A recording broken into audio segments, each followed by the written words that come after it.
मौलवी साहब ने अम्मी के साथ हमारे मोहल्ले में कारी साहब रहते थे जो बच्चों को कुरान पाक का सबक दिया करते थे और साथ साथ दम दरूद वगैरह भी किया करते थे। मेरे अब्बू के उनसे बहुत गहरे ताल्लुकात थे। वो अक्सर अम्मी को उनके पास ले जाते। कारी साहब की एक खास आदत ये थी कि वो कभी भी किसी के सामने दम न करते बल्कि दरवाजा अंदर से बंद करके ही दम करते और वो अम्मी को भी अंदर ले जाती और तकरीबन 20 मिनट का दम करके फिर दरवाजा खोल देते जबकि अब्बू बाहर इंतजार करते रहते।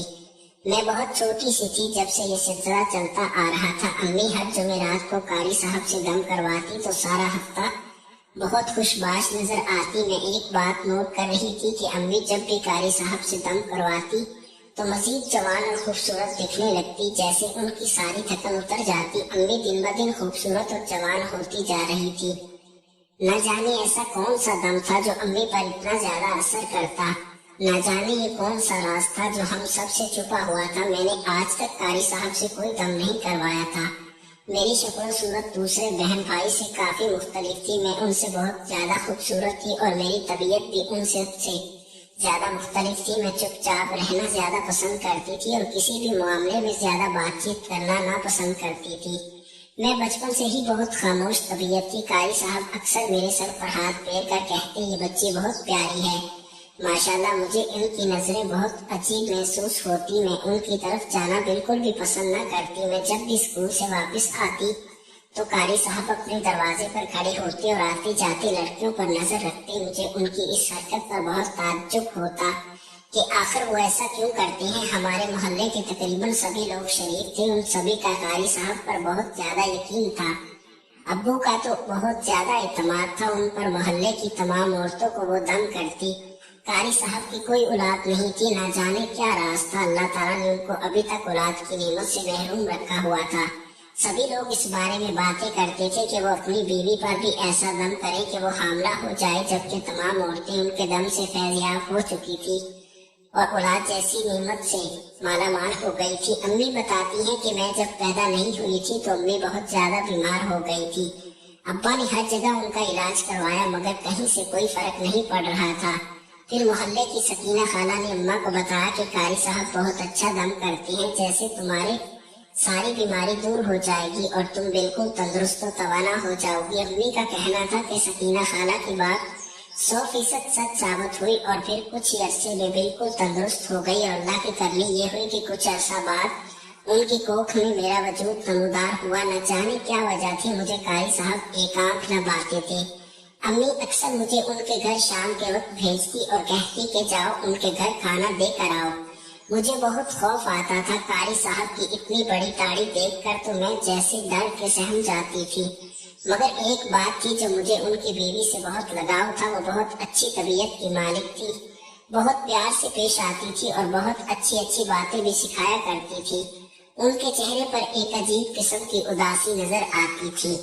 उनकी बीवी उनसे उम्र में काफी छोटी नजर आती थी। ना जाने क्या वजह थी कि उनको कारी साहब जैसे बड़ी उम्र के आदमी से शादी करनी पड़ी थी।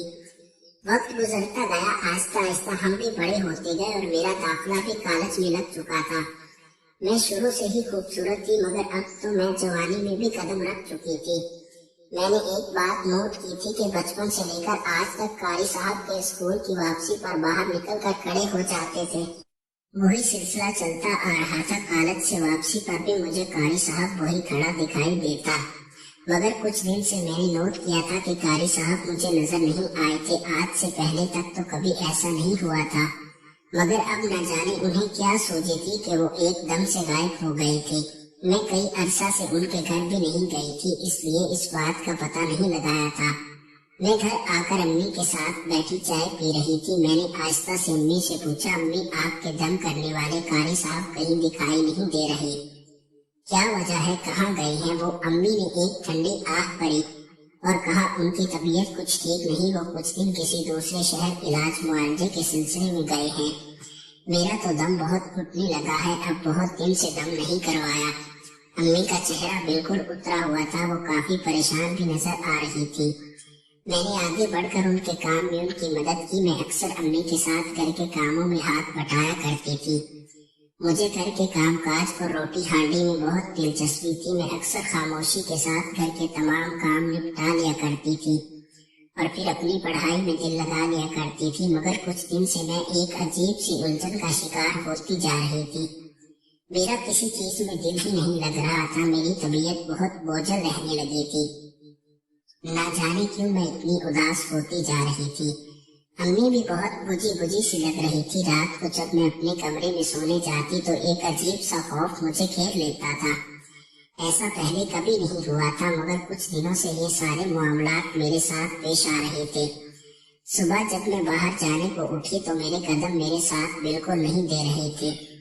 میں تھوڑی دور چلنے سے بھی قاصر تھی، نہ جانے مجھے ایسی کس آفت نے گھیر لیا تھا۔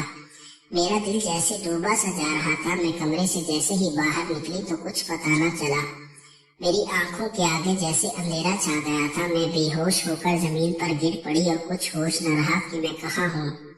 کئی گھنٹے بعد جب میری آنکھ کھلی تو میں بستر پر موجود تھی۔ ابا بھی کام پر جانے کے بجائے میرے سرخانے بیٹھے تھے، اور اماں کو تو جیسے مجھے اس حالت میں دیکھ کر برا حال ہو رہا تھا۔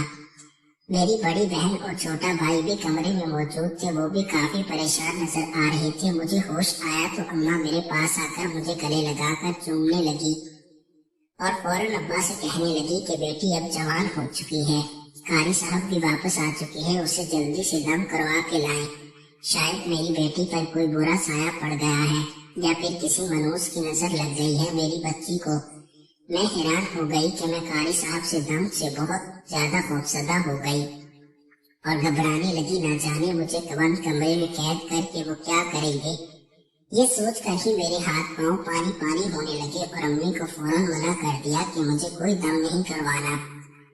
امی میری عجیب سی حالت دیکھ کر مزید پریشان ہونے لگی اور ابو سے کہنے لگی کہ میں ایک نہیں سنوں گی، اس کی آپ کو اس پر دم کروانا ہی ہوگا تاکہ یہ بالکل صحت یاب ہو جائے اور پڑھائی میں بھی خوب اچھے نمبر لائے۔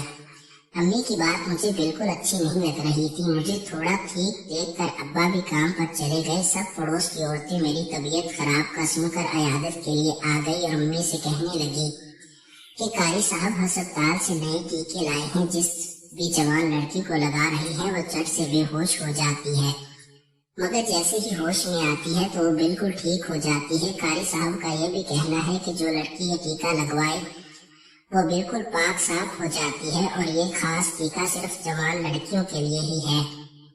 یہ بات سن کر میں بہت زیادہ گھبرا گئی۔ مجھے ٹیکے سے شروع سے ہی خوف آتا تھا۔ اماں کو تو جیسے یہ تک مل گئی تھی کہ اب میں کب بیمار ہوئی، کب مجھے دم کروایا۔ میں دل ہی دل میں پریشان ہونے لگی تھی کہ اب یہ کون سا نیا طریقہ لائے ہیں قاری صاحب جوان لڑکیوں کے لیے، کیونکہ محلے کی تمام عورتیں اب ادھیڑ عمر کو پہنچ چکی تھی اور تمام بچیاں اب جوان ہو چکی تھی، اس لیے یہ خاص طریقہ جوان لڑکیوں کے لیے ہی تھا۔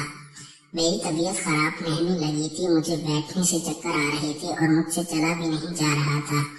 اماں کو بس یہی انتظار تھا کہ کب ابا آتے ہیں اور وہ مجھے قاری صاحب کے پاس بھیجتے ہیں۔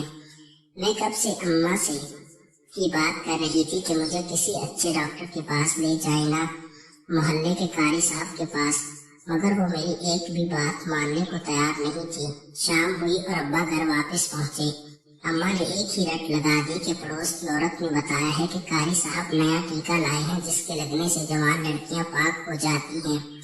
میں چاہتی ہوں اس سے پہلے کہ وہ ٹیکے ختم ہو جائیں آپ جلدی سے جائیں، اسے ٹیکہ لگوا کے لائیں اور دم بھی کروائیں تاکہ یہ ٹھیک ہو جائے۔ ابا تو پہلے ہی قاری صاحب کے تابع تھے۔ مجھے چادر اڑائی اور روانہ کر دیا۔ قاری صاحب اپنے حجرے میں بیٹھے نماز پڑھ رہے تھے۔ جیسے ہی نماز سے فارغ ہوئے تو مجھ پر ایک پھونک ماری اور اس پھونک سے میرے اندر ایک سرد لہر دوڑ گئی۔ ان کی اس پھونک میں اتنا اثر تھا کہ میرے سر سے ایک بوجھ سا اتر گیا اور ابا کو باہر کر کے دروازے کو بند کیا اور مجھے ایک ٹیکہ لگایا جس سے میں 2 سیکنڈ کے لیے بے ہوش ہو گئی، مگر جیسے ہی ہوش آیا تو میں نے خود کو بہت توانا محسوس کیا۔ آج تک اس بات کو نہیں مانتی تھی، مگر قاری صاحب بہت نیک اور سچے انسان تھے جن کے دم کرنے سے مجھے آج کچھ بھی نہیں ہوا اور میں گھر آتے ہی بالکل تندرست ہو گئی تھی۔ اس ٹیکے کے بعد میں نے 5 وقت نماز پڑھنا شروع کر دی تھی اور مجھ پر بہت اثر ہوا تھا۔ قاری صاحب نے ابو کو بتایا کہ میں بچپن سے یہاں رہ رہا ہوں، اس محلے پر سایہ ہے جو عورتوں پر اثر کرتا ہے، اس وجہ سے میں ان پر خاص نظر رکھتا تھا۔